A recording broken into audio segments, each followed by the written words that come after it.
ভঙ্গ করি 11 বছর 11 মাস 29 দিন গত হয়ে গেল, আর মাত্র বাকি একদিন।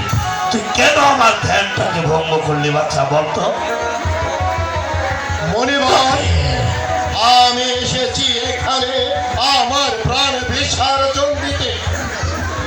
তোকে দিলাম আমি অভিশাপ, শুধু অভিশাপ না, তোকে দিলাম আমি ওই পুত্র শোকের অভিশাপ। মনিবার, যার নেই মাথা তার আবার মাথার ব্যথা কিসে? আমার তো কোনো পুত্র সন্তান নেই, তাই তো এখানে এসেছি আমি আমার তুচ্ছ প্রাণ বিসর্জন দিতে। না রুক্ষ, কে বলেছে?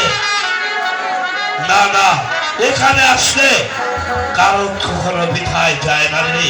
আরে মূর্খ, তোর তো চিনতে ভুল হয়েছে। তুই তো মনি ঋষিকে কখনো চিনিস না। হ্যাঁ তো হবে হবে, তুই কেন কান্দিস?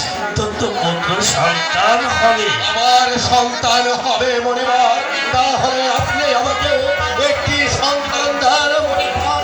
আপনি যতক্ষণ পর্যন্ত একটি সন্তান আমাকে দান না করবেন, ততক্ষণ পর্যন্ত আমি আপনার চরণে মাথা ঠুকে ভুলে যাইস না এবং মনে ঋষের কথা কখনো অবাধ্য করিস না। তবে মূর্খ, তোর সন্তান ওই খোলা ধরলে ভগবানের দিবে, তবে শর্ত আছে। কি শর্ত আছে মনিবার? শর্ত হলো তোর ওই শিশু সন্তানকে 12 বছরের কন্যার সাথে বিয়ে দিতে হবে এবং তাকে বনবাসে দিতে হবে। ঠিক আছে মনিবার, আমি তাই করব মনিবার, আমি তাই করব। তুই তাই করিস, তাই করিস।